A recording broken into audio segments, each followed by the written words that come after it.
Beautiful. Hello. All right. Welcome to Uncarcerated. I'm Lee Scott. I am Kevin Scott.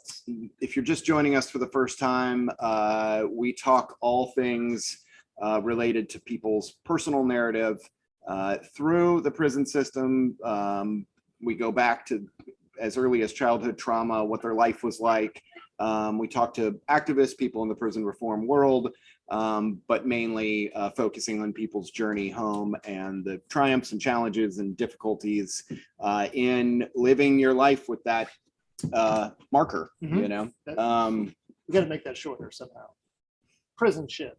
Prison shit? We're talking. Is it too rambly? No, it's not. It's too rambly. No, I don't know how to just say one sentence ever. I know. We That's my problem. That's why I can't do fucking Twitter. We'll have to like button down some sort of like mission statement, some sort of sweet tagline. If a viewer has a really concise one they want to throw at us, we're open to receiving that. But Uncarcerated tagline. We're soliciting those. Sort of, yeah. I mean, but the point being, we talk to people who've been through the system to hear their story.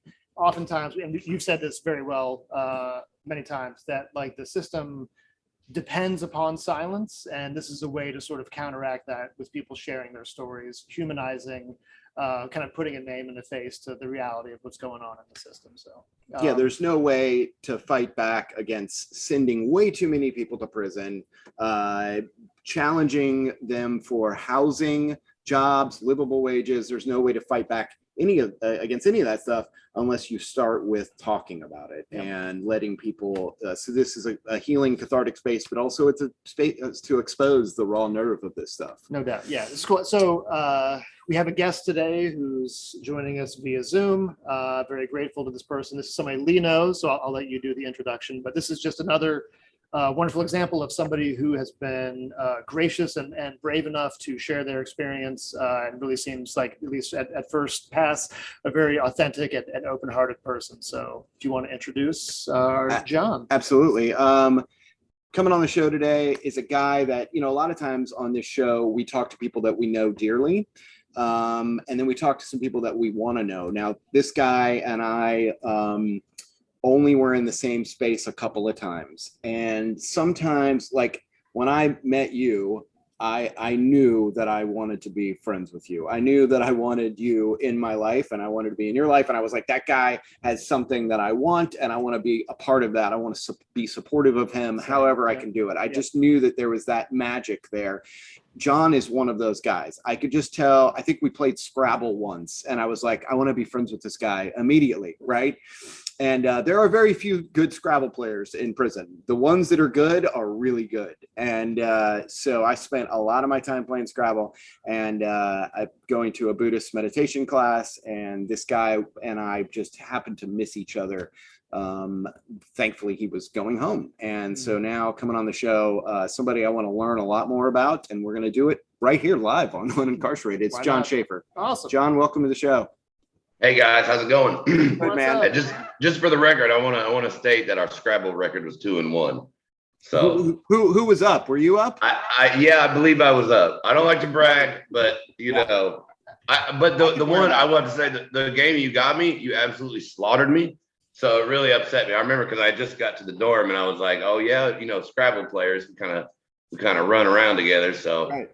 Right. Yeah, we stick together for sure. Nerds. Yes. Yeah, we were nerding out. Nerds have to stick together in prison. Yeah, that's awesome. Super nerd. Yeah. John, thanks for joining us on the show. I think the place to start is just telling us a little bit about yourself, where you grew up, you know, kind of what your home, family, neighborhood life was like. And then if you want to get into sort of like how well that went or how off track it went, but just let us know who you are. Yeah. So my name is John Schaefer. I'm 33 years old. I'm from Southern Indiana. I've been from Southern Indiana my whole life, Evansville in particularly. You know, really it didn't have like too bad of a childhood. If you excuse me for just 1 second, I'm gonna let the dog out. Yeah, totally. Who let the dogs out? Again, this is where we've answered the question. Can I? I just let the dogs out, so just so you know. Okay. but yeah, so I didn't have be honest, I didn't have like a super rough upbringing. We were kind of low middle class, I would say. my dad worked at the post office his whole life. My mother was a nurse. Pretty humble upbringing. I wouldn't say, it's kind of weird. I don't really think I had a whole lot of childhood trauma. In some ways, I almost think I was maybe looking for a childhood trauma. Seems like my whole life I've kind of been attracted to, for lack of a better term, like a little bit of pain and suffering. It seems to be. I don't know why, but there's this forever image in my head of somebody who gets through a struggle. There's something empowering to that, I guess. And I don't know if I try, like, if I always wanted my own struggle or what it was. I just remember a lot of confusion as a kid as to, what is life? You know what I mean? Like, what's so great about all this experience? And so I think I really tried to experience as much as I could, which really got me into some trouble. Yeah, I think that makes sense. I think probably for a lot of people that were from middle class or lower class socioeconomic backgrounds who didn't have a ton of trauma, maybe like family divorce was the only thing that they were exposed to. I think for a lot of people, it's like people look for adventure. They look for things to get into. They're attracted to emergencies, especially in a smaller town. Can you talk a little bit about Evansville? I was fascinated by the dynamic of Evansville, the idea that there's this college there, but then there's such a wealth disparity, and you've got a lot of gangs there, a lot of like white gang activity going on in Evansville. Can you tell us a little bit about that? Yeah, so Evansville has probably the most proper word, the most equal poor that I've seen. There's in Evansville, you have just as many poor whites as you do other minorities, or as you do minorities, which is kind of rare. So it gives this weird mix. But Evansville was a very booming city. They're right on the river, so you caught a lot of travelers a lot of times. So Evansville gets kind of a crazy mix of people who maybe a couple generations ago their families came to this area because of one reason or another. And a lot of people say they get stuck in Evansville, which I know is a common theme with people who don't like their towns. But it's easy for somebody to slip into the jail system in Evansville and never return. I mean, there's probably the Evansville jail. When I was there, it was capacity for like 600 people, and they've been trying to push a new jail for quite some time. So they overpacked the jail. They put about 1,000 people in a 600-person jail, which means you now have 10 guys in an 8-man cell that's barely big enough for 6 people. I mean, your every floor space is covered with a bunk, somebody sleeping on the ground. And there's always that one guy that's like sleeping next to the shitter, and it's a very degrading place, really. Yeah. You get this like, you have people sleeping out in the day rooms. It's overly B block, which is where they kind of put the prisoners who are going to prison, or the people who are in and out quite a bit. I was in B block because of the severity of my crime, and you'd go to the shower. They have one shower for like 150 guys or 100 guys or something, and you go in there and it's just like maggots. There'd be maggots coming out of the drain. It's just a very unupkept place. They're trying. It almost seems like the idea is that make this place look as bad as possible so they can give us money to build another one. Right. And then we'll just overfill that one. It's funny. I can't tell you how many times we've heard that theme or that I've experienced that theme. Terre Haute, Indiana, the exact same way. Yes. Capacity of 350, and they put 450 people in there, people sleeping on the floors on boats. So this is a common theme. Yeah, same here. Similar experience. They'll just pack it in. Like there's no square inch of floor space that goes to waste. If you can put a body in there beyond capacity, they'll people sleeping under people, under under Yeah. a bunk. Right. Like, and that was almost Yeah. like a cherished spot because it was away from the lights. Yeah. Like really setting people up like 3 high instead of 2 high and shit. Yeah. Yeah. I don't Yeah, think I will have to say I do love the ingenuity of people when they're incarcerated. You find some pretty cool tricks. Yeah. So I mean, I know you said like when you were growing up, you almost felt like an absence of trauma or something like that. Did you find that you went and you sought it out, obviously, and some of them created your own crisis? Yes. And what was Yeah, that like when you actually found it? Well, it was like the opioid epidemic is what it was. And all my friends were involved in it anyways.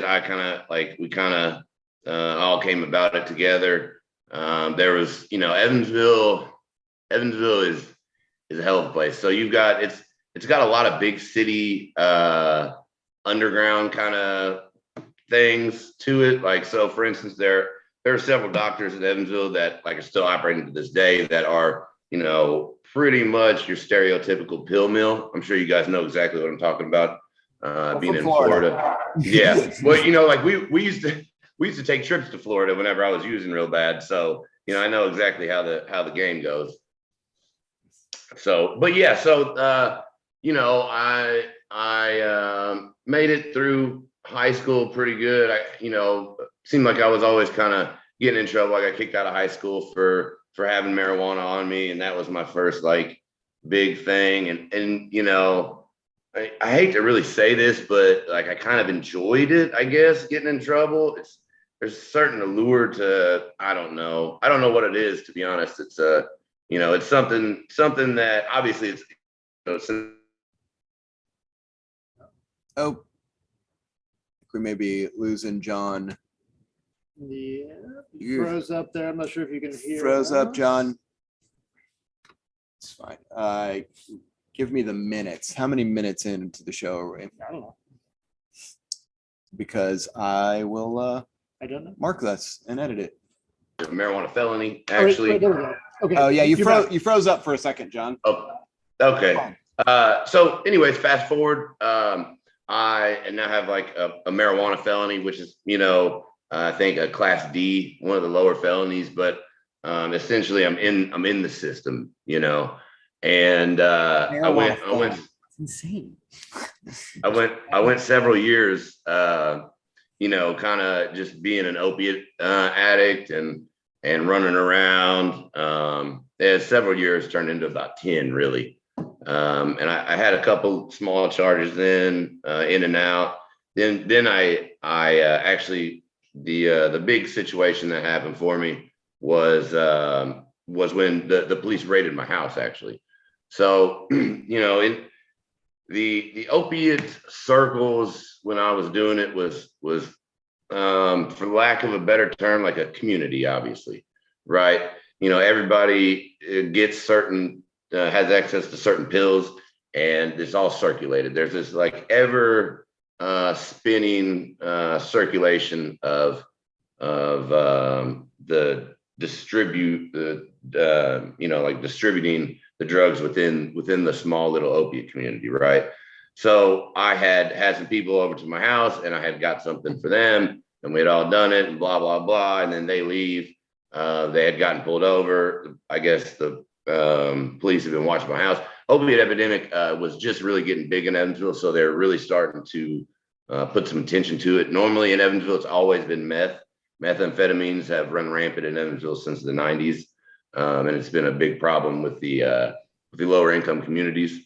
So, but they had this, this was probably, I guess this would be like 2011 to like 2017 time period now. 2017 rolls around, and somebody just left my house. I walk into my room, for lack of some gory details. I walk into my room, and I do a shot.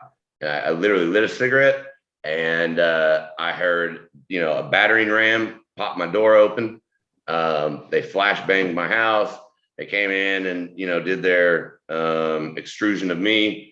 And that's when my my legal journey began on a big scale, or at least on a big scale for me. John, before we get into like the court dynamic and county jail, absolutely. Obviously, the thing that I experienced in Indiana was this sort of like industrial wasteland kind of a feel. There was people who were there to go to school, or they had a job, and they had access to healthcare and mental health care. And if they got in trouble, they had access to addiction services. And then there was poor people who had access to none of that stuff. But what really struck me was I grew up in a college town. I grew up where the University of Florida is. And for all the running around and getting in trouble we did, and Kevin can probably attest to this, there was always something unbelievably creative going on. We didn't just sit around each other's houses and like get high. We were going to see bands. We were going to, there was comedy shows, there was, artists, there was a community, right? And the one thing, I'm not saying that doesn't exist in Indiana, but not nearly on the scale that, and one thing I noticed was I tried to organize a stand-up comedy show while I was in Indiana. And it was like people would rather stay home or do meth or go get it like nickel beer night or whatever at Show Me's than do something creative. And I thought there is one of the big issues with there just isn't anything fun or creative or community to do. And when you look at the study of the Rat Park, right, that the famous addiction study where they showed that it was the rats that had access to a good park wouldn't do the cocaine water bottle, and the ones who were living in the shitty place kept going to the cocaine water bottle, right? Right. Can you talk about that sort of gap in like, hey, there's nothing to do, we're just gonna get high? Yeah, so this is you kind of hit the nail on the head with that theme in Evansville. Growing up young, high school age, you're always like, I hate this fucking place, there's nothing to do. And so our friends, we would play frisbee golf a lot, but it's like there's only a couple places to play. There's just not a whole lot of free activities, I guess. Evansville's got some cool activities, but you gotta have to pay a lot of money for all of them. And so our hangout sessions turned into sitting around somebody's house that their parents weren't home, and somebody's like, hey guys, look what I got today. We sit here and watch TV, and maybe we play a little music or, do a few things here and there, but this will keep us occupied for several hours. Right. And that's kind of how it started, a real interest, just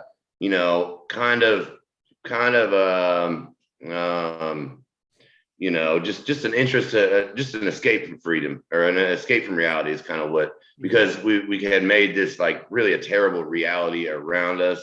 It's really not like there's nothing to do. It's really the mindset, and a lot of that mindset comes from our parents in this area, because like you said, there's a lot of factory jobs in Evansville. It's pretty much the only like career choice for somebody who's not educated, right? Is you go to some sort of factory. And so a lot of our parents have this bitter taste in their mouth, right? And a lot of us kind of grew up with that, right? A bitter taste in our mouth for the man, if you will, or the powers that be. It's like we've got just barely enough to get by. So it's there a lot of people's families have the same sort of aura of negativity maybe around them, right? And it's a general negativity for the area that we live in. And also because of all the factories, we have terrible air quality here. There's just a lot of things that people complain about Evansville. Environmental abuse is a real thing in poor communities. I find that, I don't want to get too far down the rabbit hole here, but I really find what you're saying fascinating, John, that like that idea of like, I'm bitter and resentful against the haves, right? Which is totally understandable. Are you saying that like permeates to like music, art, culture? Me, like, I just got off at the factory, I'm not going to a fucking museum. Are you saying that like permeates out, and it narrows your window of like what you actually would want to do? Yes. And it's not that, like I said, it's not that there's not things to do. Most of the cool things people do, they come up with on their own anyways. but it does, you know, leave a terrible like taste in your mouth. Everybody, you know, you come to school the next morning and you just kind of have this, everybody kind of knows that, you know, like we're just kind of gonna grow up and be like our parents and be stuck in, you know, in their mindset, you know, so we kind of adapt that mindset. I know it's probably like that most places in the world, but I've really noticed it in this area. And then so people have this negative outlook on life. You know, a lot of my friends, parents did methamphetamines in the 90s pretty heavily. Most all of them have gotten clean, but you still. So I guess I'm trying to give you an example of like the class of people, still all pretty much like low middle class. I wouldn't call any of them really like lower class, but just kind of barely scraping by, you know, busting their ass every day, barely scraping by, and kind of being a bit bitter because of it naturally. U.S. News and World Report ranked Indiana as the 49th most depressed state. Yeah, and if you look, that's actually a ranking. Someone did a study on that. Meaning it's really depressed, it's or super depressed. Okay. Yes. Super depressed. Okay. Evansville had number 2. They're number 2 in depression. Okay. Yeah. What was number 1? Alaska. Oh, no, I don't think. I was like New Mexico or somewhere. That tracks. Okay. You know, as you were talking to a little bit about like almost like the what you were trying to sort of fill, the void you were trying to fill. I've been in recovery for a long time myself too, so like addiction is very familiar to me, and we've heard this from other guests and just people that we know, that there's the attempt with the drug usage oftentimes is to like fill a void, to elevate, like things are really shitty, my family's poor, I come from this like violent background, or like I just don't feel complete in some way. And so by applying this external thing to myself, I now feel a little elevated for a few minutes. I don't care what anyone else thinks. I feel like I don't feel like I'm less than, I feel like I'm important. There's some, you know, like it's a really obvious like attempt to elevate or spackle over something that we, for some reason, feel like we're missing. We're trying to fill some sort of like void. It seems like you kind of see that in your own experience. And then like, could you talk about a little bit of like, maybe in hindsight, especially like, what did you need, you know, in terms of like support, like what were you actually missing versus like, what did you get? Like you maybe you needed treatment or therapy or something like that versus like, what did the county jail actually give you? Like what, like, you know, what was needed versus what you were given? Yeah. So when I went to the county jail, I was doing about probably 100 milligrams of Opana a day, which is oxymorphone, which is very highly addictive, very intense physical withdrawal. And, you know, like I literally probably the first 2 weeks I probably ate 1 tray worth of food. And I was like, you know, at certain points I was throwing up, you know, quite regularly. There's no you don't get any sort of, there's no physical, like you don't go to the nurse's office. You know what I mean? The nurse is going to go there and not give you anything. They have no treatment. They don't allow any sort of over-the-counter meds unless they're previously prescribed. So they don't do any actually like prescribing, from what I understand. But if you call the guard and tell them that, you know, if you're having a seizure kind of because of drug withdrawal, like they're going to take you to the nurse and like she's going to give you a couple of Advil and you're going to go right back in there, and then they're going to start laughing at you every time you ask to go to the nurse, you know. So there's literally there's less than nothing because it's a problem and they don't address it, and they actually kind of some of the guards actually kind of like make fun of it, you know, like have a good time watching the guys like really go through it. So not all those guys. I don't want to say that at all. Evansville has some really really like good people working as their guards, but it's a small minority, you know, in the guards. But yeah, so you know, it's like if you imagine about like as much as you can throw somebody in a hole in America nowadays and not look at them ever again, that's what the Vandenberg County Jail is. They come by, they do their minimum like walk-bys to make sure you're alive. And there's, you know, like I was in a 2-man cell for about 22 hours of the day, 23 hours of the day. and that was it. You know what I mean? And that's when I had to take a shower. That's when I got any sort of exercise room. You know, a 2-man cell is like 4 foot by 12 foot or something like that. So there's no room, you know, and there's no, you know, like I said, they really kind of just throw you in a hole until the court says what they're going to do with you. And even before you got to county jail, like you mentioned that the capacity there is 600 or 700 people. Yeah. So they have beds for 600 or 700 people. They're Correct. putting 750 or 800 people in there. But what's the capacity for treatment programs there? How many beds does say, if you're trying to get into treatment, how easy is it? Well, so there are outside treatment facilities that will right. So there is, I know, I mean, it's very, very small. Most of the places that I've heard of, probably shouldn't mention too many names, but it's like 20 beds, I think, is what a normal place is. And there's like 1 or 2 of them that will take the prisoners. Wow. So yeah, people get put on the wait list for months and months, you know, and it's like they're ready to get out and go to treatment, but they got to wait for the bed. And, you know, it could take a long time.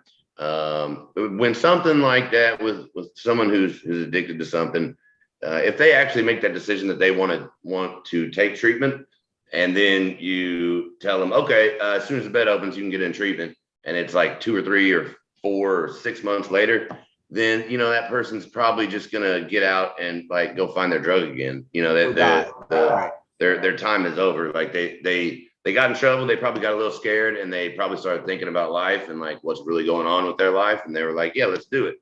But then, you know, you sit them in there with in Vanderbilt County Jail with a bunch of other criminals who are getting drugs in. They probably done drugs in the jail since they've been there, and they get out and they just kind of like, okay, well, I'm just gonna go about my business as normal now, you know. How long, when you were in the county jail, how long was that experience before you actually went to prison? How long? So I was in the county jail for about 10 months, in a 2-man cell the whole time, which was actually quite speedy for a lot of other people. I mean, my bunkie had been there for almost 2 years by the time he actually got sentenced. So I was, you know, I kind of got fortunate. It was one of, you know, 9 months. Wasn't at all a fun 9 months at all, but it was less than most. So my son was in the Vigo County Jail for 3 years. Jesus. With charges that they eventually dropped down to, you know, he ended up with like one thing. He had like 10 charges. They caught him with, they didn't even catch him with drugs or scales or anything. They got him with cash. They seized the cash, gave him all these charges to where it looked like he was going to get 60 years in prison, sat there for 3 years, and they eventually dropped it down to a simple possession. 3 years of his life. Yeah. So this is a terrible thing about to kind of go along with it. It's so they, you know, when you get charged with something, right? And I'm only going to speak on Evansville. I'm sure it's like this a lot around the country, but in Evansville, when you get charged with something, you got to understand the mindset of the prosecutor that's currently in office is literally what he said when he took office is, I am going to hand out 1 million years in time. Yeah. So that's the mindset, right? So when you get in any sort of trouble at all, they will hit you with a slew of charges. They will charge you with things that weren't even wasn't even part of the search. Like, say for instance, mine was a conspiracy to deal charge, right? There weren't any actual drugs found on me. There were just people who left my house that said that they had gotten drugs from me. Anyways, so when I got charged, I had like probably 10 different charges. One of them was like methamphetamine, like bowl or paraphernalia charges. And I'm pretty honest, I was a heavy opiate addict.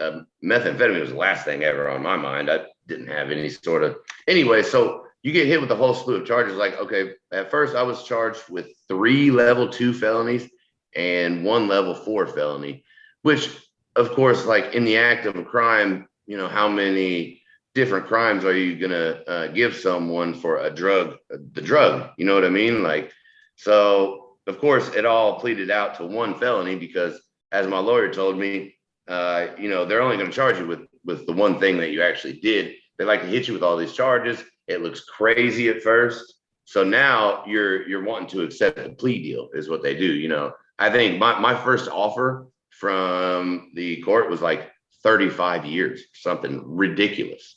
They actually offered me like 35 years in prison. If you sign this now, we'll just be done with it. Anyways, ended up getting charged with a 10-year charge with the because I was, obviously an addict with a therapeutic prison sentence. So I only did about another year in prison, which was honestly probably about right for me. I will have to say the judge that sentenced me, I think, probably gave me about the right kind of sentencing, because I went and did the treatment program in Branchville, which is, of course, it's a joke, right? But there's a lot of good stuff in that program. There's a lot of good stuff in a lot of teachings, but the problem is it's not really taught very well in the prison that I went to at Branchville. It's not taught very well at all, and it's kind of almost a joke. The whole thing's kind of almost a joke. Like somebody really has to go out of their way to get the good information in that therapeutic place. Can you talk a little bit about that program is exclusive to Indiana? There's other states that do the sort of like therapeutic program trade-off. In Florida, for instance, you get 85% of your time. Doesn't matter if you do a program, they're not cutting any time off. I got you. There are incentives to modify your sentence to do these programs and to cut time off to complete these programs.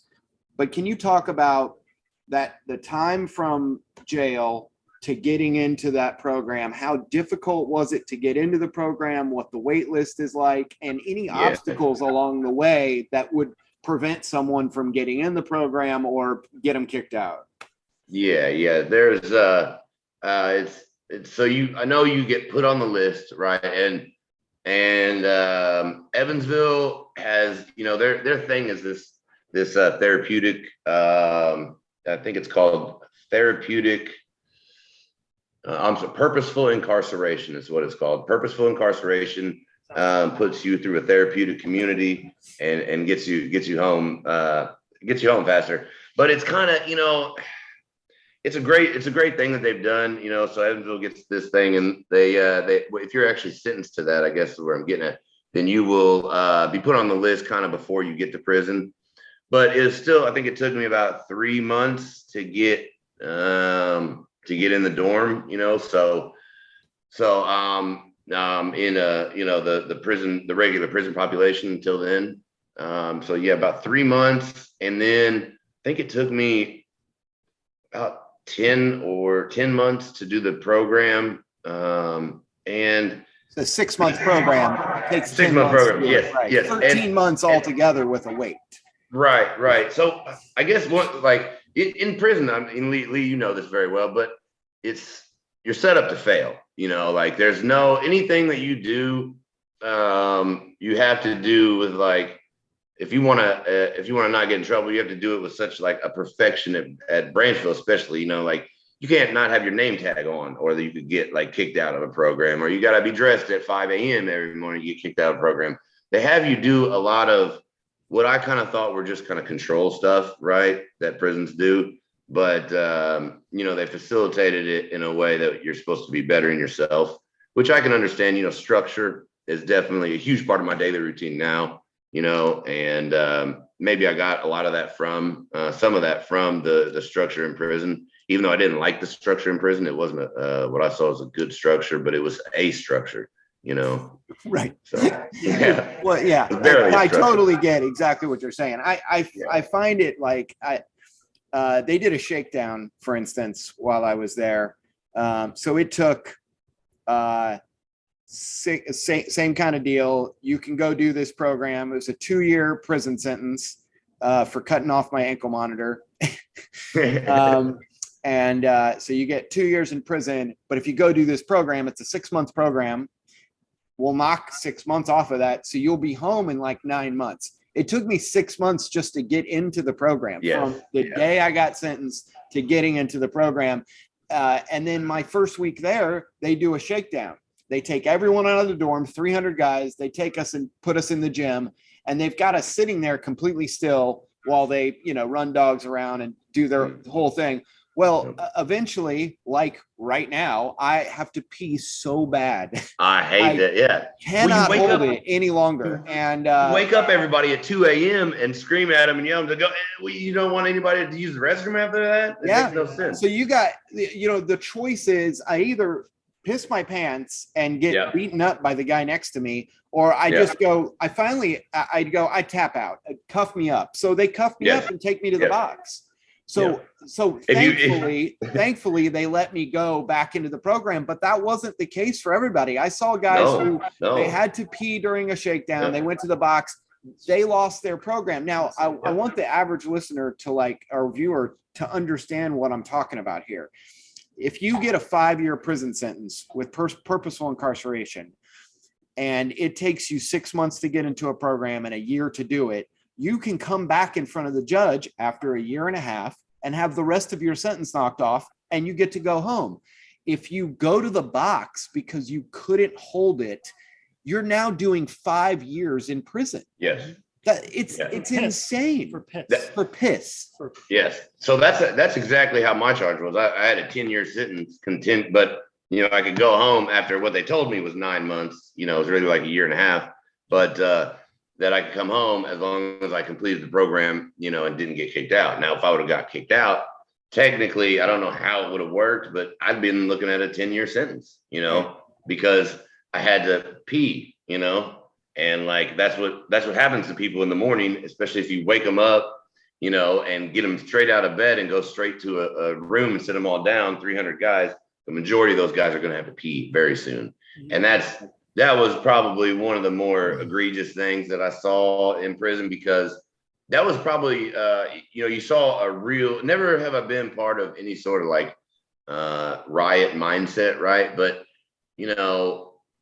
everybody was pissed about the same thing. And there could have easily been a riot there. There were not many guards, and, their little pepper ball guns or whatever wouldn't have been a thing. It was weird because there's always this idea, and there's this thought in the gym that these fuckers are really doing us humanitarily bad. Right. So like I said, I've never been part of the riot mindset or big group mindset, but then and there, man, I was pissed. That shit's not right, And if there was guys, I experienced a couple guys actually would pee on themselves, and then you would go to the hole for peeing on yourself. You know what I mean? And they literally don't let you go to the restroom. That's what's crazy, is that they actually do not let you go to the restroom.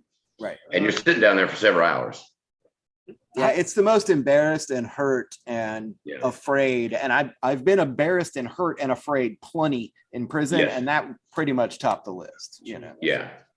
How long, when you were in prison, how long were you in prison for total? So I spent about 9 months in the county, and then I think it was 15 months total in prison. So it was about 2 years when it was all said and done. It sounds like, to me, you can correct me if I'm wrong, that you obviously seem like an extraordinarily intelligent, self-aware human being who was able to kind of almost like salad bar some of the experience. The structure is going to serve a purpose. Yeah. The class maybe wasn't facilitated very well, but you were able to extract some things that were beneficial to you. Was there anything provided by the system that was helpful in any way in terms of preparing for what was to come next, for the departure part? Were you prepared to leave the prison? Was there anything to set you up with I don't know, jobs, housing? Just no. There's they tell you there's programs when you're in prison. And you go to pre-release, they tell you there's all these things, and you'll be able to get a job, and we'll get you a place to stay and all that.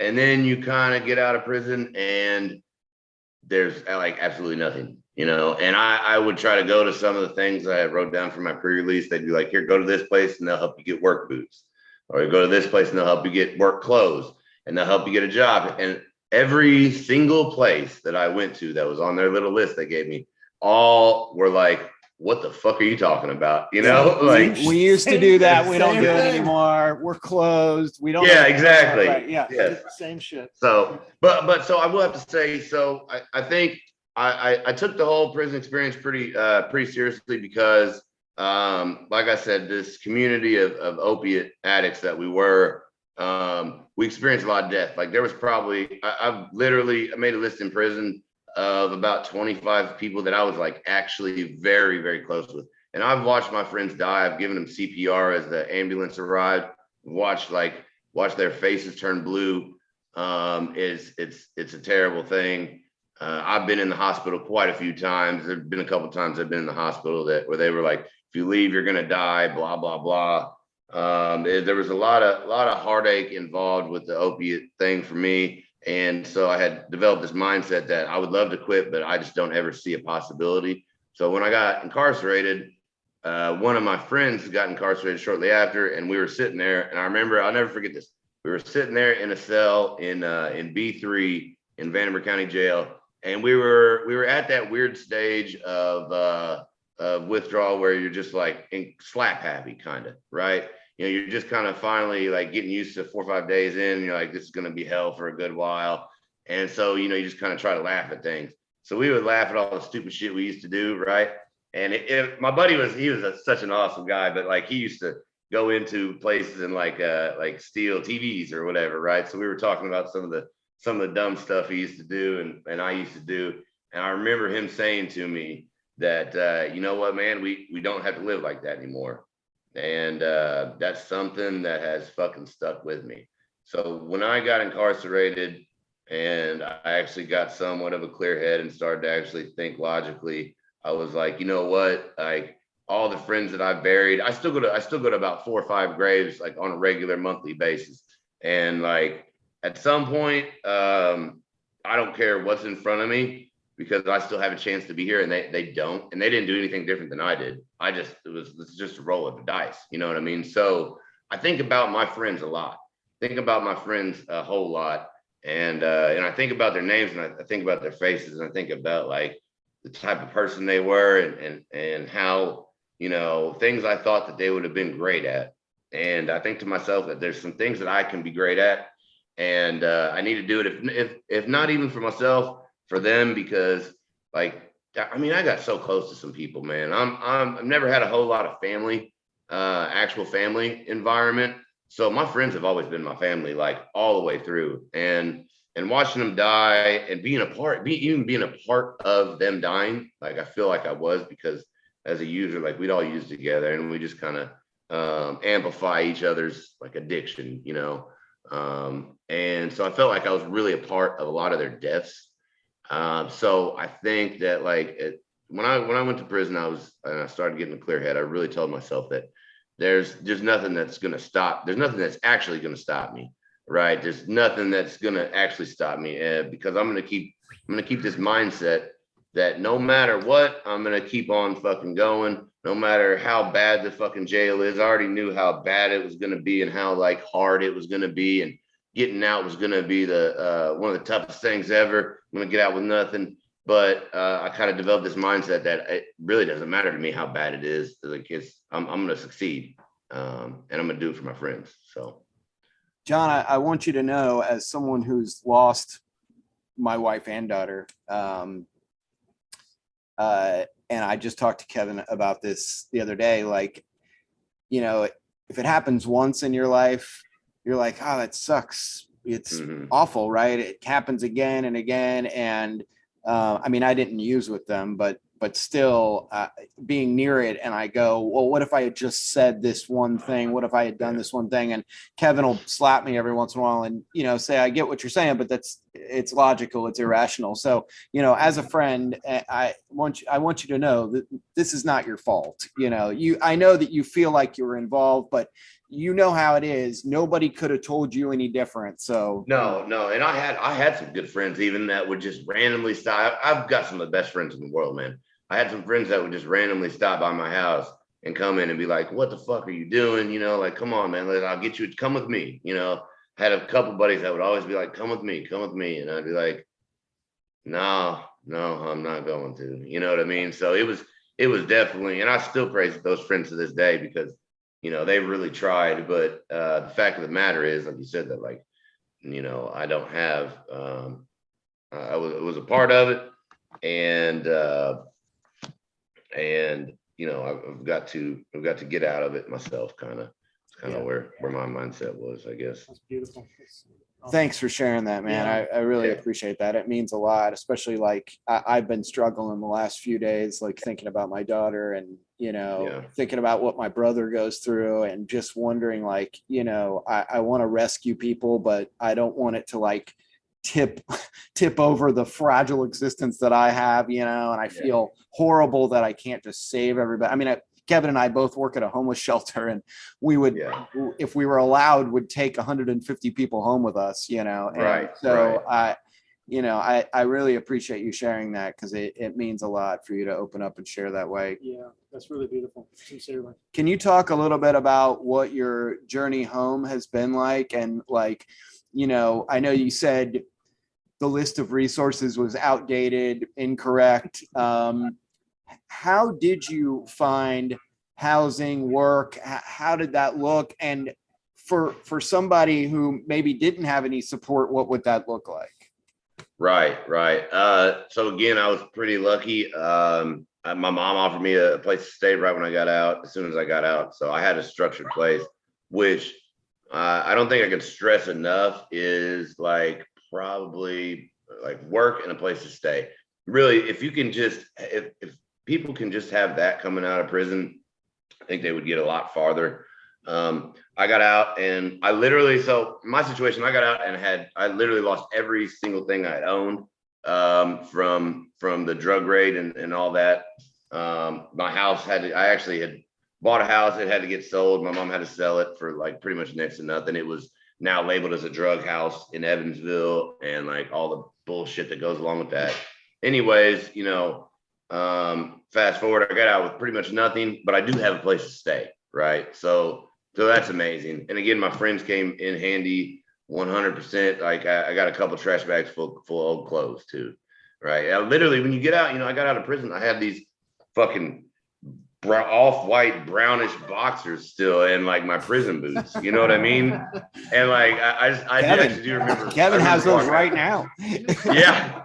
I kept my prison boots. I threw away the underwear though. That's my preferred. Yeah, that's crazy. Yeah, but so I got pretty lucky. And when it comes to work, I just kind of took anything I could, right? It didn't really matter what it paid. I just wanted to stay busy and be productive. I ended up getting on at a friend of a friend landscaping company. And I kind of shined there. Was there for about 3 years. And that's really, having a solid job. And also my boss had been to prison as well. So my boss was super understanding on like my mindset. He catered perfectly to me. I got so lucky because most people get out, they don't have a place to stay, right? They don't have any food or clothes or money or anything like that. But, that's not as big of a deal if you don't even have a fucking place to stay. You know what I mean? Yeah. So, and then they got to try to figure out a place to stay. They're probably, in Evansville, you're probably maybe going to the homeless shelter, which the homeless shelter is pretty much like another jail. It's all the same people. And it's a bunk, it's, like a, what are they, open dorm type. Mm-hmm. So you're pretty much back in jail with the same people. And, those same people are doing the same stuff, and everybody's trying to eat, I guess. So, you have a lot of bad things going on. Yeah, the homeless shelter that we work at, I think I've talked to you while I was there. It is a former Florida prison that has been retrofitted to be a homeless shelter. So my office is actually a corrections officer's office. It's insane. I try not to think about it, but sometimes I'm like, walking around with keys. Yeah, I have keys to everything. The dichotomy of it all, right? Yeah. So in the beginning, you kind of mentioned like, almost like a wanting to create almost some like drama and like kind of like do you feel like any sort of struggle with that now that you're out? Is there any like absence of drama? You feel like no, so you need to make some shit up or no? So if like most people hear my daily schedule right now and they kind of don't believe me. I literally stay busy every second of every day. And that's my new struggle, right? my new struggle is working hard and trying to do better for myself.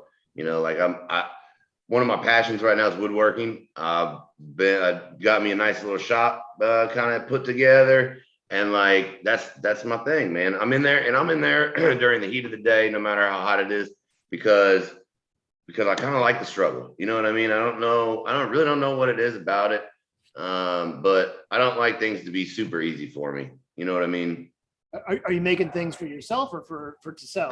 Man, I'm trying to be as humble as I can about it, but I'm getting pretty damn good at it. And like I've got a lot of orders. People are buying some stuff from me.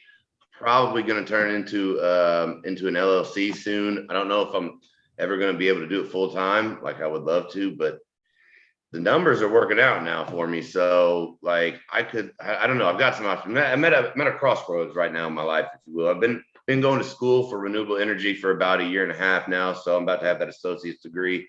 I would love to get into renewable energy. Renewable energy is kind of, that's it's always been an ever-present idea in my mind that I've always kind of been like throwing around different ways. So I would love to get into renewable energy. But I also have this woodworking thing that's kind of taken off. So I don't know, you know, we'll see what the future That's holds. awesome, man. Those are good problems to have. John, Yeah, for can real. you, if anybody wanted to see your work or buy any of your stuff, how would they find you? Well, so right now I'm just on Facebook. You know, I'd like to get a business page done soon, but if you follow me on Facebook or you're friends with me on Facebook, you'll see some of my stuff. That's It's probably awesome, about, by the way. yeah, It's so yeah, good. 80% of the stuff I do. Yeah. Yeah, I love it, dude. I really like, I just get in there in the morning. I get there super early too. And I just play some music, man, and I start saying it on stuff and I start doing my thing. It's so beautiful to me. John, when you talk about that, the new struggle is like doing too much. I am told at least 10 times a week that, I mean, Kevin tells me alone 10 times a week that I'm doing too much. I'm going too fast. At work, I've had people sit down with me and say, oh, we're worried you're going to burn out. And I'm like, in the back of my mind, I'm like, you have no idea what I've been through. I'm definitely not going to fucking burn out, like, I know. So, but sometimes I wish I could. Go ahead. I just was going to say, I really relate to what you're saying there. It is, I went to a meditation group with Kevin this morning, and I'm good at meditating. I can sit still for a long time, but I'm not very good in cramped spaces with a lot of people. And I don't like the idea that I have to sit still. When I meditate, I want to be in my home or in a place where it's not very many people. But so it was, I had like a panic attack this morning. And I went for a long walk and I thought about, I'm good at human doing, but I'm not great at human being right now. And I know that like sitting still and being alone with my thoughts when I think about Haley, or, it's late at night or early in the morning and nobody's around, I struggle at those times. Sober, obviously, but like I do struggle like sitting still for long periods of time or not doing anything for long periods of time. And I want to get better at that. So can you talk a little bit about like busying yourself and like the curse and the blessing that is? Yeah. So I guess, like one of the curse they say with addicts is that like, we don't really, it's hard for us to stay involved in something for an overly long time. Like, it's a lot, it's easy for me to get super excited about something and like spend a day or two on it. Right. But then for me to keep going, it's like, that's the real test, so, what was, I'm sorry, I kind of lost track. What was the question again? Well, I wanted you to talk about the idea that like busying yourself and staying involved is great and it keeps you busy, but also the ability to like recharge, sit still, relax, that kind of stuff. I haven't found the ability to do that. Yeah. Okay. So, here's what I do, right? On Wednesdays, I go to Lafayette, which is like 4 hours away one way. I go there for class all day. That's my school day, right? Then I come home. Well, that's the day I'm by myself the whole time in a car, right, sitting still, which has always been a problem for me as well, right? I'm always battling the idea that I have to be in the middle of something for some reason. But anyways, so on my way back, Indiana is a very beautiful place, the Hoosier National Forest and all the other state parks we have. On the way back, every single time I'll stop in at a state or at a state park, and just take me like an hour and just walk through the woods. Nice. You know, it's like that to me is my that's kind of my okay. Let's assess things right now. Let's, you know, I take an hour, maybe more than that. I don't really time it or anything. I go on a hike and kind of go, okay, John, here we are again. Like, how's your life going? What are you doing? Do you like what you're doing? Are you happy with it? You know, can you still have goals and ambitions? You still working on those goals and ambitions? I have this list of things I go down in my mind while I'm walking, and I answer those questions as truthfully as I can, you know. And a lot of times you get those answers that you don't want to hear, but you got to tell yourself that anyways, you know. Okay, no, I need to be spending more time on this. I need to not spend as much time on this because this is an important thing to me right now. So, you know, it's always a balance thing for me, and it is ever changing. But I think you have to absolutely find some time to just kind of shut the fuck up and listen to your brain. You know what I mean? Like, that's what I have to do anyways. I gotta like sit down, like before this Zoom meeting. You know, I've never done anything like this, so. You know, I kind of sat down and I was like, all right, I'm a little nervous here. Why am I nervous? Well, I'm nervous. I haven't done it before. Well, you know, I kind of just like keep playing that scenario out in my head. And normally with me anyways, I feel like I always come to a logical conclusion that it's like, okay, yeah, that makes sense. You know? Yeah, that self-awareness, you know, like for people who are thinkers and overthinkers, that self-awareness can be the thing that keeps you healthy, and it also can be your undoing. And it when you are around either friends or family or a childhood or a neighborhood that is rife with constant trauma, you're not able to ever slow down and ask yourself those questions and listen to yourself. So you're not able to ever problem solve. And what I've noticed is that people who grew up in that chaos not only don't have any self-awareness, they never take a step back and go, this is what I look like, you know, this is what I'm doing. You're not able to, because you're just worried about like where the next emergency is coming from. And when you pluck people out of those chaotic environments, they almost always try to find chaos because they're not used to stillness and quiet and that inner voice. That's the familiar territory.